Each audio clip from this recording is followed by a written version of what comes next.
저는 기막힌 일을 겪고 사연을 보내게 된 30대 후반의 직장 여성입니다. 우연히 이 채널을 알게 되고부터 여러 사연을 자주 듣게 되었는데요. 보통 사람들은 어떻게 그런 일이 일어날 수 있는지 의심스럽다는 말이 많았습니다. 하지만 기막힌 사연은 제게는 믿기 어려운 일이 아니었어요. 바로 저도 그런 기막힌 사연의 주인공이었기 때문입니다. 제 남편에게 벌어진 일은 남들에게 쉽게 설명할 수 없는 일이었기에 사연을 보내야 할지 말아야 할지 많이 고민했습니다.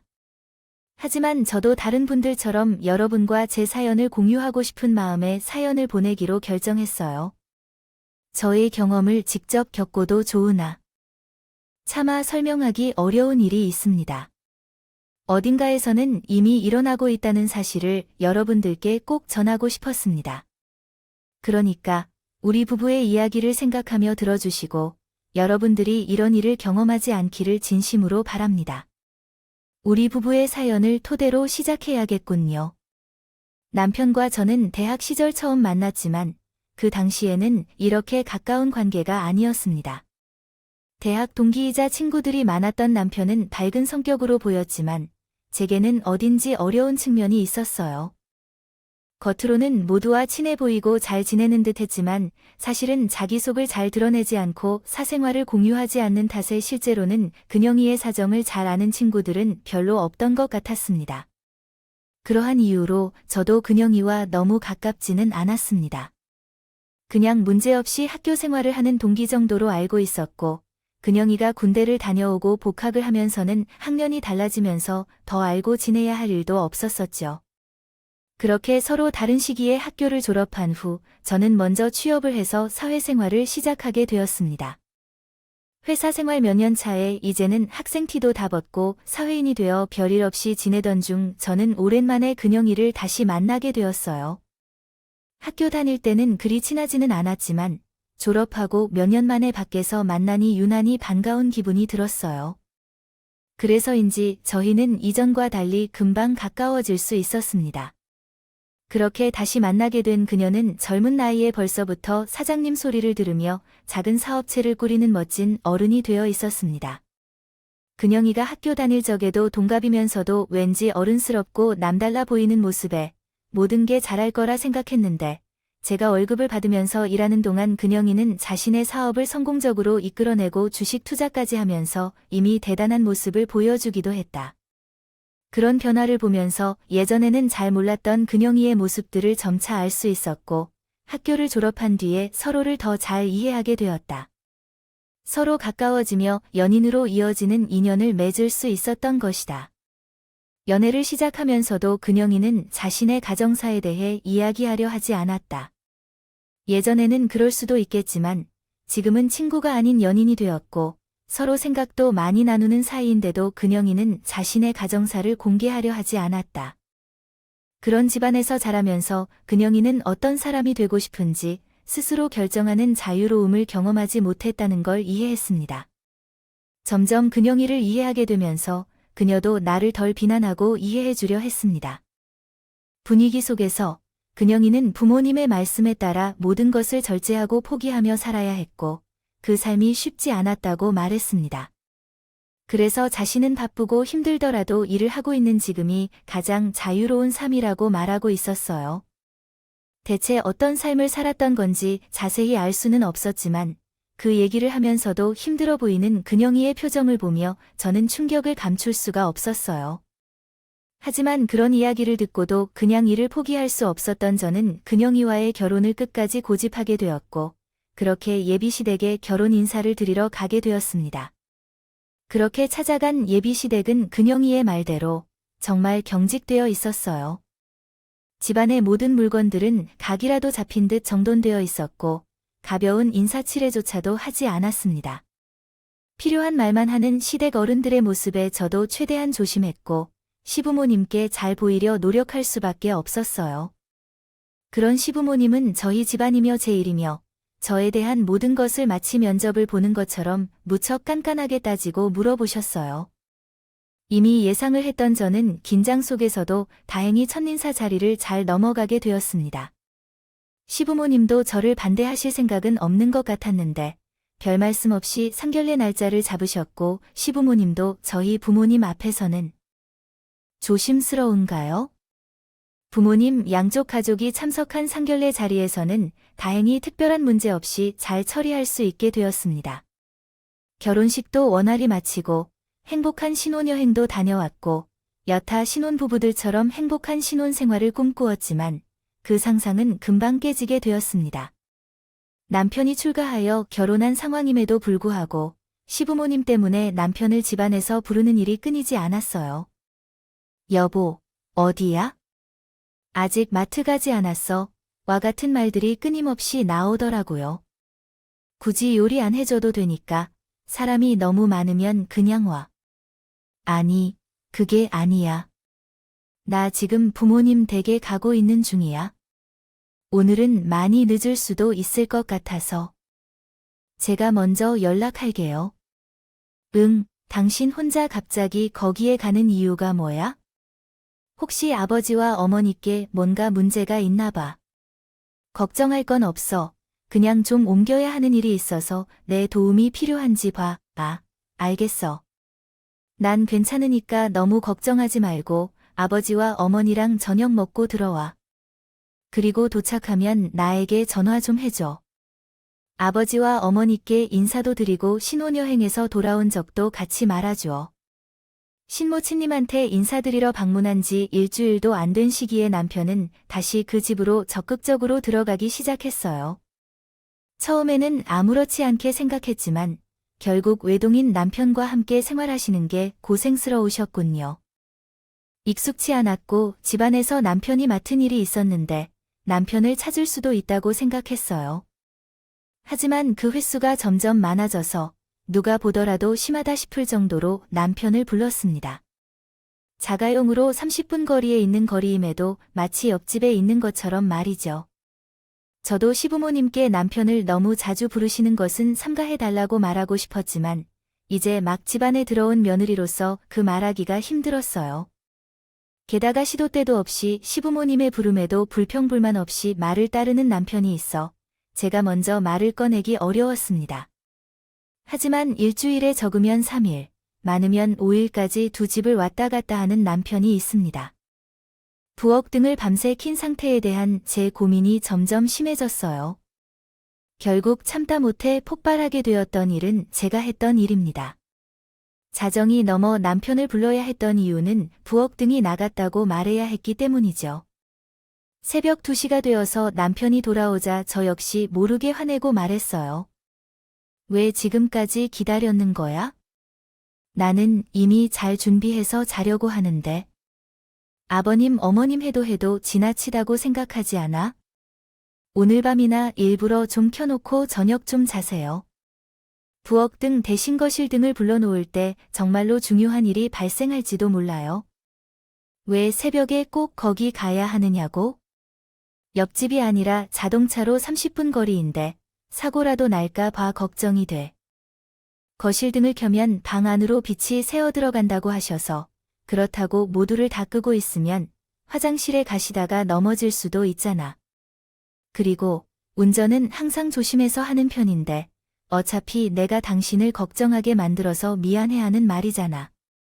오늘만은 그렇게 말하지 않아도 돼. 우리 결혼한 뒤로부터 지금까지 당신의 집으로 몇 번이나 부르시다시피 일주일에 한두 번만 가도 이렇게까지 당신을 붙잡고 이야기하지도 않았는데 아침이든 새벽이든 시도 때때로 부르시잖아. 그것도 오늘과 같이 사소한 일로까지도 부르시는데 7, 80대의 노인분들도 아니시고 아직 그 나이에 하시는 분들 수준이면 스스로 갈 수 있는 거잖아. 그럼 왜 직접 하실 수 있는 일로도 제가 여쭤야 하나요? 그리고 이제는 엄연히 가정이 있는 사람인데 당신도 거절할 수 없을 정도로 내일 일을 직접 처리하라고 말 못하겠다고? 정말 이건 좀 아니겠어요. 저에게 미안하다고 어쩔 줄 모르는 남편을 보고 화가 나서 그 화를 남편에게 무작정 토해내긴 했지만 따지고 보면 남편이 무슨 잘못을 했겠어요? 애초에 남편이 부모님께 잘하는 사람이라는 걸 몰랐던 것도 아니고 불만이 있는 저가 먼저 시부모님께 아니면 남편에게 말을 했어야 했죠. 새벽에 나가는 당신을 보고 너무 화가 나서 지금까지 쌓인 게 아깝다고 생각했어요. 갑자기 터져나왔나 봐. 편하게 집에 있었던 건 난데 괜히 고생하고 온 당신에게 화풀이를 했어. 나도 하기 싫었는데 그 하기 싫다는 말이 목적까지 나왔다가 부모님 목소리와 얼굴만 보자 다시 속으로 들어가. 아무래도 어렸을 때부터 엄하게 자란 탓에 내가 성인이 되어도 극복을 못하나 봐. 미안해. 앞으로는 핑계를 대더라도 최대한 당신을 걱정하지 않도록 행동할 테니 미안한 말을 듣고 남편이 불쌍해 보이고 그리고 그런 착한 남편에게 미안해서 한참 동안 남편을 끌어안고 울었습니다.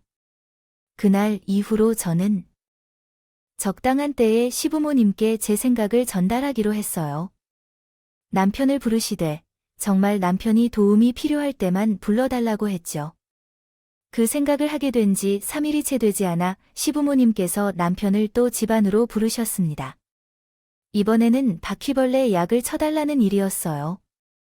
핑계를 대며 다음에 가겠다고 하는 남편을 말리고 같이 시댁으로 들어가기로 했습니다. 도착한 시댁에서 시부모님께서는 남편과 함께 온 저를 보고 살짝 놀라신 듯한 모습이었어요. 큰형님만 오면 될 것을 너도 함께 온 게 어디서요? 제가 두 분께 전하고 싶은 말씀이 있는데 근영 씨와 결혼한 지 이제 6개월이 넘었어요. 이 중에서 4달 동안은 아버님과 어머님께서 집으로 근영 씨를 불러들인 것 같아요. 처음에는 외동아들과 어울리기가 어려워서 또한 부모님들이 바쁜 일정이신 것을 고려하여 근영 씨를 부르는 것으로 이해하려 했지만 너무 심하다는 생각이 들어요. 오늘 약을 놓아달라는 요청이 며칠 후 주말에 할 수 있는 일인데 이 사람도 하루 종일 회사에서 일하고 돌아와서 잠시 휴식을 취하는데 왕복 1시간이 걸리는 거리를 단 2일 때문에 부르는 것은 너무하지 않나 생각돼요. 또한 며칠 전에도 새벽에 부엌 등을 방문한 걸로요. 새벽에 전화 주셨는데 정말 급한 일이 아니시면 너무 늦은 밤과 새벽에는 자제해 주시면 좋겠어요.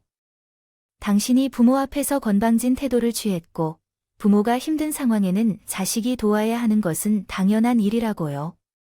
최근 들어 우리 형이 좀 변한 것 같은 느낌이 있었는데 그것이 단지 내가 뒤에서 꾸며놓고 있었던 것인 걸 깨닫게 됐어. 언제 내가 안 도와줄 거라고 했던 건가요? 너무 과도하시니까 그런 일을 줄여달라는 얘기였어요.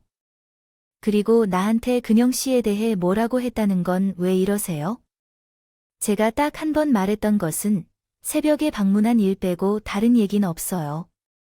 근영 씨는 어린 시절부터 엄격하게 자란 분이라서 말 잘 못하는 것이고 함부로 얘기하지 않았어요.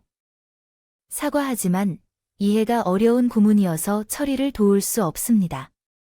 간단한 문장으로 수정하시면 더 쉽게 이해와 응답이 가능할 것입니다. 원하는 내용을 간단하게 요약하여 다시 전달해 주시면 도와드리겠습니다.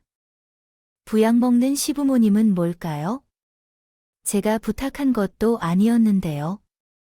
입 다물고 당장 집을 나가라 하신다면서 다시는 저희 집에 발 디디면 안 돼. 우리 큰형과 이혼할 생각을 하고 계신다고요.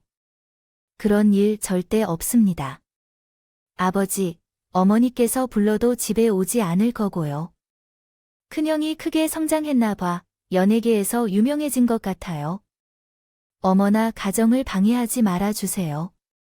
종교를 이유로 못된 일을 골라 하는데 어릴 적부터 지금까지 맨날 성경대로 하신다고 하시면서도 아무것도 믿지 않습니다. 사람들보다 더 나쁘게 꾸셨어요. 어릴 때는 누구나 하는 거짓말과 실수를 가지고 악귀가 들렸다며 내쫓아야 한다며 그 어린 저에게 훈육이 아니라 폭행을 하셨어요. 20살이 넘어서도 그 말도 안 되는 부모님의 명령을 따르는 건 너무 싫었어요. 학창시절이야 그래도 좋다고 해도 대학생이 되고 회사원이 되어도 그런 행동을 하고 다니는 것이 너무 싫었다고요. 오늘만 해도 그런 사람이 잘못 말했어요. 나도 이제 내 가정이 있으니 내 행복을 찾으며 살려고 하는데 완전히 안 올 거는 아니라고 하는데 왜 사람을 끝으로 몰래요? 겨우 찾은 행복인데 이런 상황은 안 되죠. 사람과 이혼하는 것보다는 부모님과 연락을 끊겠습니다. 큰형아, 너 지금 저 마귀 속삭임에 휘둘려서 어서 성경책을 펼치고 기도하자. 그럼 잠깐이지만 정신 차릴 수 있을 거야. 그만하시라고요. 시부모님의 비정상적인 모습에 결국 남편마저 더 이상 참지 못했습니다. 어릴 적부터 받은 학대에 대한 분노를 표출하며 더 이상 부모 자식 간의 교류는 없을 것이라고 화를 내고 그 집에서 나오게 되었어요. 조금 자제를 해달라는 부탁을 드리러 온 상황이었는데 일이 이렇게 커져버리고 말았습니다. 하지만 남편이 분노하며 하는 말을 듣게 되니 오히려 이렇게 된 게 잘 된 것 같기도 했어요. 지금까지는 남편도 시부모님의 부르심에 큰 불편함이 없다고 생각했는데 그 일 이후로 남편은 휴대폰 번호도 바꾸면서 시부모님의 연락을 모른 척 외면하고 살았습니다. 시부모님의 전화가 걸리면 제가 받아서 끊어버리는 등 남편의 행동으로 인해 저는 책임감을 느꼈는데 남편은 그 어느 때보다 부모님과 연락을 끊은 지금이 자유롭고 행복하다며 항상 웃는 모습을 보여주었고 그 덕분에 제 마음도 훨씬 편안해질 수 있었습니다. 그렇게 1년이라는 기간 동안 시부모님과 한 번도 연락 없이 행복하게 살았죠. 이제는 그 삶이 익숙해져 시부모님을 잊고 지내고 있었는데 어느 날 갑자기 그 동안의 일을 사과하며부터요. 시부모님께서 먼저 저에게 연락을 해오셨어요. 그때 제가 그 연락을 받지 말았어야 했습니다. 하지만 가슴속 한켠에 항상 불편함을 가지고 있었던 저는 그 연락을 받게 되었죠. 전화를 받자마자 사과를 건네는 목소리에 저는 시부모님께서 지난 1년 동안 많은 생각과 반성을 하셨다고 생각했어요. 그래서 천천히 시부모님과의 만남을 다시 이어가게 되었죠. 이제는 더 이상 별것 아닌 일로 연락을 하시지 않으셨고 설령 남편의 도움이 필요하더라도 남편을 부르지 않았습니다. 오히려 그런 모습에 저희가 죄송해서 연락을 더 자주 드리게 될 정도였어요. 그런 시부모님의 변화에도 경계심을 가져야겠다 생각했습니다. 풀지 않았던 남편도 시간이 지날수록 완전히 변한 시부모님의 모습에 경계심을 풀기 시작했어요. 저 또한 바뀐 시부모님의 모습에 부담감이 점점 없어져 갔고 이전 사건이 없었던 것처럼 가까운 고부 관계가 되었습니다. 그때까지만 해결됐다고 생각하고 있었지만 그 일이 발생하게 되었어요. 남편이 제 곁에서 사라지는 사고가 발생한 거죠. 그 날은 평범한 여름 휴가를 보내는 날들 중 하루였습니다. 여름 휴가를 맞아 시부모님과 함께 계곡으로 여행을 가게 되었어요. 시부모님과 다툰 그날의 일이 아직까지 찜찜했던 저와 남편은 이번 휴가를 시부모님과 함께 보내기로 했어요. 부모님의 아시는 지인의 펜션에서 휴가를 보내기로 결정했습니다. 그 펜션은 옆에 계곡이 있고 바베큐를 할 수 있는 마당이 있었어요. 그곳에서 시원하고 즐거운 휴가를 이틀 동안 즐기고 있었습니다. 저는 어머니와 함께 펜션에서 점심을 준비하고 있었고 남편은 아버지와 밖에서 대화를 나누는 중이었어요. 대충 식사를 준비하면 되는 성향을 가졌기에 아버지의 급한 목소리를 듣게 되었습니다. 남편이 계곡물에 휘젓혔다는 소리였어요. 급하게 밖으로 나가 계곡 쪽을 바라보니 오늘 새벽부터 내린 비로 계곡물이 범람하여 요동을 치고 있었습니다.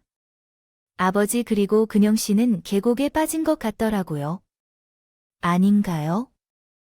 녀석이 나랑 맥주를 마시다가 계곡 물이 불어나는 걸 보겠다고 하길래 말렸는데 내가 화장실을 갔다가 아빠신 것이 같아 여기 슬리퍼 한 장만이 바위 위에 있는 걸 보면 빠진 게 확실해. 내가 119에 전화하고도 계속 주위를 둘러보는데 큰형님 모습이 보이지 않아. 우선 내겐 혹시 모를지도 몰라 그 펜션 주변을 살펴봐라.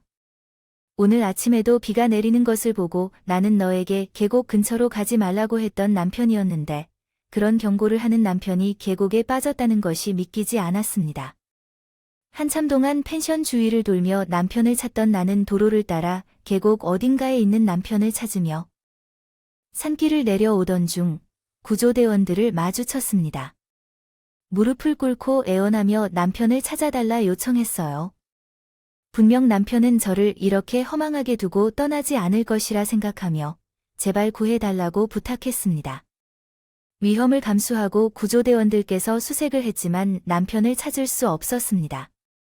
물이 불어나 거친 상황도 문제였지만 산 아래 계곡이 강과 이어지는 지점이라는 사실이 더 큰 문제였습니다. 계곡 하류에 그물망을 치고 남편을 강물로 휩쓸리지 않게 막았지만 결국 결심이 어려웠습니다. 그럼에도 남편은 발견되지 않았습니다. 저는 그 모습이 더 희망적이라고 생각했어요. 계곡에서 빠져나왔을 거라는 희망을 가지게 된 거죠. 그렇게 비가 그치고 불어난 물이 다시 줄어들며 구조대원들과 경찰분들의 본격적인 수색이 시작되었지만 남편의 흔적을 찾을 수 없었습니다. 나머지 슬리퍼 한 짝이 계곡 하류에 설치한 그물망에 걸리긴 했지만 그 외에는 어떠한 흔적도 찾을 수가 없었죠. 그럼에도 저와 시부모님은 남편이 살아있을 희망을 버리지 않고 사비를 털어 강물 속까지 수색하게 되었습니다. 하지만 어디로 가버린 건지 남편을 찾을 수가 없었습니다. 그러나 남편의 죽음을 받아들일 준비가 되어자 시부모님은 남편의 확실한 사망에 대해 어떤 희망도 품지 말라고 말씀하셨습니다. 더 이상의 수색은 무의미하다고 말해주셨어요. 결국 시부모님과 함께 남편의 유품을 정리하러 왔는데 그들은 저를 위로하고 신의 곁에서 편안히 쉴 것을 의지하며 새로운 삶을 시작할 것을 바랐습니다.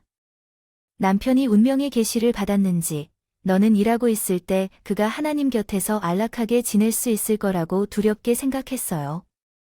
이런 마음이 저를 슬프게 했습니다. 큰형이를 위한 것이 아니야. 너도 스스로의 삶을 살아야 해. 아직 한참 젊은 나이인데 이렇게 말고 새 사람을 만나서 빨리 정착해. 사람은 사람으로 잊어야지. 그 외에도 부모님을 포함한 주변 사람들 모두가 새 출발을 할 수 있기를 바랬지만 남편을 잃는 일은 쉬운 게 아니었어. 그렇게 시간이 흘러 남편을 잃은 지 7년이 지났어. 연애 기간을 포함하면 4년이고 결혼 기간만 따지면 2년밖에 되지 않는 짧은 결혼 생활이었지만 남편을 쉽게 잊을 수 없었어. 지금 생각해보면 그 시간을 어떻게 견뎌냈는지 기억이 나지 않을 정도로 정신을 놓고 살았던 것 같아. 하지만 사람은요. 망각의 동물이 맞는지 남편을 잃은 슬픔을 완전히 잊을 수는 없었지만 조금씩 덮을 수 있었어요. 그러면서 저만 바라보시는 부모님을 위해 더 이상 이렇게 주저앉아 있을 수 없다고 생각하게 되었습니다. 어느 날 문득 제 눈에 들어온 부모님을 보며 더 이상 이렇게 살아서는 안 되겠다고 마음을 먹었습니다. 하늘에서 저를 보고 있을 남편에게 마지막 인사를 나눈 뒤 새 출발을 결심하게 되었죠. 조금씩 예전의 제로 돌아가고 있었습니다. 그러던 와중에 한 통의 문자를 받게 되었어요. 처음에는 연락처에 저장된 번호가 아니었지만 스팸 메시지로 판단하고 내용을 보지 않고 지우려고 했던 메시지였어요. 하지만 짧게 보이는 그 내용이 뭔가 이상하게 느껴져서 확인을 해보게 되었어요. 저를 여보라 부르는 그 메시지는 자신이 부모님 집에 갇혀 있어 아무것도 할 수 없고 자신을 살려달라는 내용이 있었습니다. 누군가의 장난으로 넘길 수 있는 내용이었지만 저에게는 다르게 보였습니다. 문자 메시지를 보낸 사람이 남편 같이 보였거든요. 모르는 연락처에 문자 내용에도 자신을 밝히지 않았지만 저는 한눈에 알아볼 수 있었어요. 남편이 문자를 보내는 습관 때문이었죠. 남편은 띄어쓰기를 하는 대신에 꼭 마침표를 찍곤 했거든요. 쓰는 습관이 있었습니다. 나이 드신 분들께는 자주 보이는 문자 내용인데 저희 세대에서는 띄어쓰기를 안 하면 안 했고 마침표는 오히려 잘 쓰지 않는 습관이었어요. 더군다나 제 주변 나이 드신 분들도 그렇게 작성하는 분이 없었기에 그 문자 내용을 보자마자 남편이 보낸 메시지임을 알 수 있었습니다. 하지만 그 문자 내용을 보고도 믿을 수가 없었습니다. 7년 동안 죽은 줄 알았던 남편이 멀쩡히 살아있고 저에게 살려달라고 문자를 하다니 이해가 가지 않았습니다. 거기다 건장하고 덩치가 있는 나이에 남편이 나이든 부모님에게 잡혀있다는 그 내용도 말이 되지 않았어요. 우연에 우연히 겹쳐서 남편과 비슷한 습관이 있는 사람이 저에게 잘못 보낸 것으로 생각했었는데 그게 아니라면 누군가가 남편의 습관을 알고 저에게 하는 나쁜 장난이라고 생각했습니다. 장난을 친 사람이 누군가인 것 같은 느낌이었죠. 연락이 온 전화번호로 전화를 걸었지만 받지 않았어요. 지금은 마음을 다잡고 있지만 왜 이런 일이 발생했는지 궁금했어요. 하늘에 있는 남편이 잘 사는 것처럼 보이는 저를 미워하고 심술을 부릴까 봐도 생각했습니다. 겨우 진정을 찾은 제 삶에 다시 폭풍이 몰아쳤습니다. 현재 진행 중인 일에 집중하려 했지만 어떻게 해도 제 손에 잡히지 않았고요. 머릿속은 그 문자 내용으로 가득 차 있었습니다. 현실적으로 불가능한 일이라며 저는 스스로를 다그쳤어요. 마음을 다잡으려 노력했지만 쉽지 않았어요. 그렇게 한참 동안 복잡한 마음으로 어쩔 줄 몰라 하던 그때 그 번호에서 전화가 왔습니다. 저는 쿵쾅거리는 가슴을 붙잡으며 겨우 전화를 받았어요. 여보세요? 아까 전화하셨죠? 어디 누구세요? 먼저 문자 보내셔서 제가 연락을 드렸는데요. 네, 제가 연락을 했다고요. 아닌데, 제가 모르는 사람한테 왜 문자를 보내겠어요? 그리고 지금 확인해보니 문자 보낸 적도 없는데 뭘 잘못 알고 연락을 하신 것 같아요. 저도 통화를 하면서 메신저함으로 들어가 확인했는데 분명 그 번호에서 문자가 왔다는 것을 확실히 확인했습니다. 어쩌다가 휴대폰이 넘어지는 소리에 낯선 목소리가 들려왔습니다. 누군가라는 생각을 하면서 기억을 한참 동안 하고 있었죠.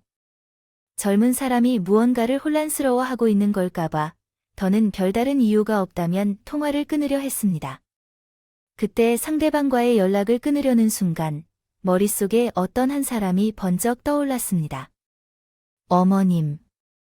내가 왜 이와 연관이 있는지? 너 혹시 수연이야? 내 어머니 맞니? 목소리가 익숙해서 누군가 생각이 났지만 어머님이라는 것을 확인했습니다. 어머님이 맞아요. 이런 우연이 어떻게 지내셨나요? 일종의 혼란스러움을 느낀 채 그랬습니다. 이런 우연이 다 있나? 다행히도 내 목소리가 좋아 보여서 우리 사이의 대화를 더 나눠봤자 서로 먹을 게 없으니까 여기서 끊어야겠다. 놀랍게도 그 번호의 주인은 어머님이셨다. 얼떨결에 짧게 인사를 드리고 통화를 마치게 되었는데 그 순간 그 문자 내용이 장난이나 잘못 온 게 아닐 수도 있다는 생각이 들었다. 그 문자를 보낸 게 정말 제 남편일 수도 있다는 생각을 했다. 그 생각이 들면서 회사 일을 내팽개치고 곧장 시댁으로 향했다. 시간은 많지 않았지만 남편의 문자를 받고 아무런 대응을 하지 않았던 나 자신이 너무 싫고 미웠다. 남편의 시신을 찾기 위해 무슨 짓이라도 하겠다고 다짐을 해놓고 남편이 살아있다며 도움을 요청하는데 그 요청을 의심하고 부인했던 제가 용서받지 못했어요. 남편에게 너무 미안해서 시부모님 집에 가는 동안 눈물이 흐르기 시작했습니다. 그렇게 시부모님 집에 도착해 대문을 두드렸지만 아무도 나오지 않았고 저는 담에 오르러 집으로 들어갔어요. 그리고 잠겨있는 대문이 아닌 빗자루로 창문을 깨어 집 안으로 들어갔습니다. 평소엔 상상조차 못할 행동들이었지만 갇힌 남편을 찾기 위해서 어쩔 수 없었어요. 그렇게 남편을 찾아 집안을 뒤져다녀야 했습니다. 문을 열어 다녀왔습니다. 그런데 잠겨있는 문을 발견하게 되었어요. 한눈에 봐도 수상한 문이었습니다. 문은 자물쇠가 2개나 잠겨 있었고 일반적인 문고리가 아닌 열고 닫는 열쇠로 잠그는 문고리였어요. 열쇠가 없으면 안에서는 결코 열 수 없었습니다. 분명히 안에 남편이 있을 것이라 확실했습니다. 저는 안에 있는 남편을 향해 소리쳤어요. 여보, 거기 있어? 나야, 나 수연이야. 당신 문자를 보고 왔어. 기대와는 달리 남편의 목소리는 들리지 않았지만 희미하게 무엇인가 부딪히는 소리가 들렸습니다. 그 소리가 남편이 필사적으로 움직이는 소리라고 생각되어 집 안으로 들어갔습니다. 가지고 있는 물건들로 자물쇠를 부수려고 시작했습니다. 겨우 자물쇠를 부수고 들어간 방 안에는 충격적인 모습으로 온몸이 묶여 누워있는 한 남자가 있었습니다. 그의 난리를 치고 들어온 나를 보더라도 다른 반응 없이 힘없는 눈으로 쳐다보고 있는 남편을 보고는 제 남편이 아니라고 생각했어요. 마른 체격과 변해버린 얼굴은 예전의 남편과 너무도 다르게 보였습니다. 조심스럽게 다가가서 남편인지 확인하게 되었죠. 하지만 멀리서 몇 걸음 떼면서 제 남편임을 확신할 수 있었습니다. 7년 전과는 비교할 수 없이 변해버린 것 같았습니다. 모습이었지만 분명 제 남편이라는 것을 알았어요. 곧장 남편의 몸에 묶인 끈과 쇠사슬을 풀어주었어요. 여보, 나야. 수연이 나 좀 알아보겠어? 힘이 좀 없어서 그렇지만 나 정신은 멀쩡해. 나 때문에 별일 다 겪게 만들어서 미안해. 만나면 말하고 싶은 게 많았는데 막상 이렇게 만나게 되니 무슨 말을 먼저 해야 할지 모르겠어. 우선 여기서 벗어나서 말하자. 일어설 수 있겠어? 글쎄, 내가 스스로 움직여 본 지 오래돼서. 또렷한 정신과 달리 남편의 몸은 너무 망가져 있었습니다. 언제부터 묶여 있었는지 모르겠지만 남편은 제게 기대고도 일어서는 것이 힘겨웠어요. 업고 가면 문제는 없겠지만 정말 건강에 문제가 없을까 싶어서 119 구조대를 불러 경찰을 기다리기로 결정했습니다. 그들이 도착하는 사이 이전에 있었던 일에 대해 물어보았죠. 도대체 어떻게 된 거야? 내가 당신을 찾느라 고생했는데 왜 이런 모습으로 여기 있어요? 그리고 왜 아버지와 어머니는 당신을 이렇게 두고 있는 거죠? 그 사람들 정신이 나간 것 아니에요? 나한테 악마가 씌웠다고 하며 이제까지 치유를 위해 묶어둔 채로 있었어요. 하루에 몇 번씩 내 몸에서 악마를 쫓는다며 이상한 짓을 하고 있었어요. 몇 번이고 이곳을 벗어나려고 노력했지만 순종적으로 굴기도 했고 위급 상황인 척도 했었죠. 속지를 않았어도 오늘 왠지 방심했는지 휴대폰을 들고 방으로 들어왔더니 못 보던 사이에 당신께 문자를 보냈어. 혹시 번호가 바뀌었다면 어떡하지 걱정 많이 했으면서. 왜 당신이 악마의 소굴로 생각하냐고. 예전에 있던 그들과의 다퉈난 거 기억나? 왜 그 결혼한 지 얼마 안 돼서 말도 안 되는 행동까지 하고 있어서. 당신이 알맞은 소리를 듣자 큰 소동이 났었다니까. 그때 그 소음을 듣고 나는 그날 더 이상 부모님이 시키는 대로 살지 않겠다고 내 가정도 챙기면서 살겠다고 했는데 그 날부터인가 그 전까지. 순종적으로 자신들이 하라면 모든 일을 하는 듯하다. 아들이 처음으로 자신들에게 대들고 내 생각을 말하자 내가 당신에게 있는 마귀의 씨앗이 옮겨왔다고 생각된다. 애초에 우리와 화해를 하려 했던 것도 나를 당신에게서 팬이라고 한 행동이었다. 내가 사라진 그날, 내 기억은 아버지라는 사람과 맥주를 마시면서 이야기를 나누고 있었다. 근데 일어나 보니 자동차 트렁크 아니었어. 아마 맥주나 물의 수면제 같은 것을 탔을 것 같다. 깨어나 보니 케이블 타이로 몸 각 부분마다 묶여 있고 입에는 제갈 같은 것을 문했다. 차 안에 트렁크에 있었어요.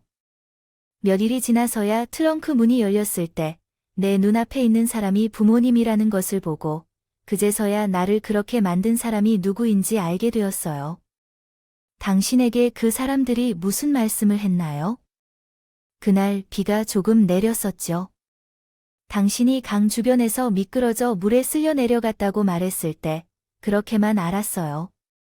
시부모님 두 분 모두 나만큼이나 정신없이 당신을 찾으러 다녔으니 절대 의심하지 못했어요.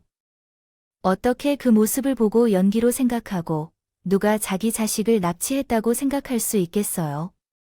미안해요. 그래도 내가 빨리 알아차렸어야 했는데 나 때문에 당신이 이렇게 고생하셨어요. 모두 제 잘못이에요. 미안할 필요가 없어요. 지금 저를 구해주신 사람이 누구인지요? 만일 당신이 아니었더라면 제가 오늘도 내일도 이 방에서 누워 이상한 기도라도 들으면서 있었을 텐데요. 고마워요. 남편과 믿을 수 없는 재회를 하고 있는 도중에 경찰과 구급대원보다 먼저 시부모님들이 나타나셨어요. 2년이 커버네 개년 동안 여기가 어디라고 찾아와서 우리 아들을 다시 꿰잡으려 하는 약한 모습을 당신이 한 행동을 보고 그런 말이 나오는 건가요? 멀쩡한 사람을 7년 동안 움직이지 못하게 묶어 놓다니 참 할 말이죠. 당신들은 어떻게 자식에게까지 이런 짓을 해요? 정말 미쳐있는 사람들이군요. 내가 결코 가만두지 않을 거예요. 인연이 뚫린 다이라는데 이제 겨우 큰 영희를 통해 내년쯤에 쌓인 죄악이 씻겨 내려갔는데 다시 내 아들을 악마의 소굴에 보내서는 안 된다고요. 여보, 천연이 큰 형이 아이를 데려가지 못하게 막아주세요. 그렇게 남편을 데리고 나가려는 저와 막으려는 시부모님 사이에 신경전이 벌어졌어요. 나이가 많다고 해도 남편까지 챙겨야 하는 저로서는 두 사람을 감당하기 어려웠고 두 사람에게 밀려 방 안으로 밀려 들어가고 있었어요. 그 순간 문이 열리자마자 신고된 구조대원들이 집 안으로 들어왔습니다. 저는 그들에게 도움을 요청할 수밖에 없었어요. 여기 7년 동안 학대를 당해 병원에 가야 하는 사람이 있는데 이 사람들이 그를 못 나가게 막고 있는데요. 우리 좀 도와주세요. 구조대원들도 처음 보는 그 상황에 당황스러운 것 같았습니다. 처음에는 어떻게 해야 할지 몰라 하시더군요. 그러다가 제 뒤에 있는 수상한 남편을 발견하고는 그 상태를 확인하기 위해 다가왔죠. 그리고 구조대원들 뒤를 이어 경찰도 집 안으로 들어왔습니다. 여기 신고한 사람인 제가 이 사람들을 감금과 폭행죄로 잡아가 주셨으면 좋겠어요. 그들이 제 남편에게 감금과 폭행을 한 사람들이라고요. 그게 7년 동안이에요. 여기서 제 남편이 피해자입니다. 경찰 여러분, 우리 아들이 몸이 안 좋아서 회복 중이에요. 갑자기 들이닥쳐서 마구 말을 하잖아요. 남의 집에 들어와서 남에게 해를 끼치는 일을 한 사람이에요. 무단 침입하고 재물을 파손해 인연을 먼저 잡아가야 해요. 무슨 말인지요? 당신들이 우리 남편에게 옮겨붙인 악마를 내쫓는다고 하면서 왜 이제 와서 주장해요? 누가 맞는지 확인해 보세요. 정신 상태가 멀쩡한데요. 정확히 이야기할 거예요. 그 후 남편과 응급 구호대원들한테 이야기를 들은 경찰은 시부모님, 두 사람 그리고 나를 데리고 모두 경찰서로 가자고 했습니다. 우선 이근영 씨와 다른 분들은 말씀을 확인해야 합니다. 그래서 여기 계신 분들 모두 경찰서로 가셔서 진술해야 합니다. 이근영 씨는 건강 상태로 인해 저희 중 한 분이 병원까지 따라가겠으니 걱정하지 마십시오. 아니, 경찰관님, 우리는 잘못이 없습니다. 또한 우리 아들의 상황에 대해 더 잘 알고 있습니다. 우리를 떨어뜨리지 말고 그냥 내버려 두세요. 이런 마귀의 행동 때문에 혹은 내 애자년 때문에 또한 부모와 자식 사이의 문제로 인해 발생한 일이라 생각합니다. 하나님은 내 애자년을 두시기로 했을 것이며 하나님은 이미 내 애자년에게 지옥 불구덩이 속으로 보낼 계획을 세우셨습니다. 하지만 아님, 시부모님 모두 여러 가지 말씀을 쏟아내셨지만 전 하나도 귀에 들리지 않았습니다. 남편이 이제는 그 사람들과의 연락을 끊는다는 것에 안도감을 크게 느꼈어요. 그렇게 남편은 병원에 입원하여 회복하게 되었고 저는 경찰서로 가서 이전에 겪은 일들과 남편으로부터 들은 이야기를 모두 진실로 고백했습니다. 시부모님 두 분은 자신들의 행동이 남편의 치료를 위한 것이었다고 강하게 주장했지만 명백한 증거들과 피해자인 남편의 일관된 증언으로 그들의 죄를 덮을 수 없었어요. 모든 수사 결과가 나온 후에 알게 된 사실이지만 시부모님들이 믿는 교회 또한 정상적인 곳이 아니었어요. 교회 또한 이번 일에 책임이 있었고 남편과 연락이 끊긴 후 해당 교회의 담임 목사에게 고민을 털어놓게 된 저는 그 사람이 목사인데 제 부모와의 갈등을 부추기는 악마 같은 존재라며 제게 비난을 했다고 합니다. 사이비 목사의 말 덕분에 확신을 얻은 시부모님은 결국 그런 행동을 하게 되었지만 그 목사는 처벌받을 수 없었습니다. 단지 자신의 의견을 말로 표현했을 뿐이며 다른 범죄적 행동은 하지 않았다는 이유 때문입니다. 결국 시부모님은 남편을 협박하고 감금하며 특정한 폭력을 행사한 죄로 처벌받게 되었습니다. 비록 처음 범한 일이었지만 두 사람이 공모하여 범죄를 저지른 사실과 7년이란 오랜 기간 동안 반사회적인 행동을 일삼았다는 점을 고려해야 합니다. 행동으로 강한 처벌을 받게 되었지만 사실 그 처벌은 7년 동안 남편이 겪었던 고통과 어려움에 비하면 적절하지 않았습니다. 그럼에도 불구하고 법원의 처벌을 받게 됐다는 것에 감사해야 했어요. 지금은 모든 일이 끝나고 남편이 7년간 겪은 고통을 조금이라도 보상해주려 민사소송을 준비 중이고 남편은 여전히 정신과 치료를 받고 있습니다. 그러나 그는 정신력이 강한 편이어서 많이 회복된 상태이며 가끔 악몽을 꾸고 문이 닫힌 곳에 불안을 느끼기도 하지만 그 외에는 혼자서 일상생활을 할 수 있을 정도입니다. 육체적이나 정신적으로 건강해졌습니다. 무엇보다도 남편이 다시 제 곁으로 돌아와 주었다는 것에 감사함을 느끼며 살고 있습니다. 앞으로 그와 함께 행복한 시간을 꿈꾸고 있어요. 아직은 계획 중이지만 코로나가 종식되고 남편의 건강이 완전히 회복된다면 외국으로 이민을 가볼까도 생각 중입니다. 시부모님 두 분이 있는 한국보다는 외국이 남편에게 더 안정감을 줄 것 같아서요. 계획이 확정되고 실행될 때 남편을 이곳에 남기고 떠날 것이고 저는 그를 대신할 거예요. 여기 계신 모든 분들도 건강에 유의하시기를 바랍니다. 바라겠고 제 이야기를 읽어주셔서 감사합니다.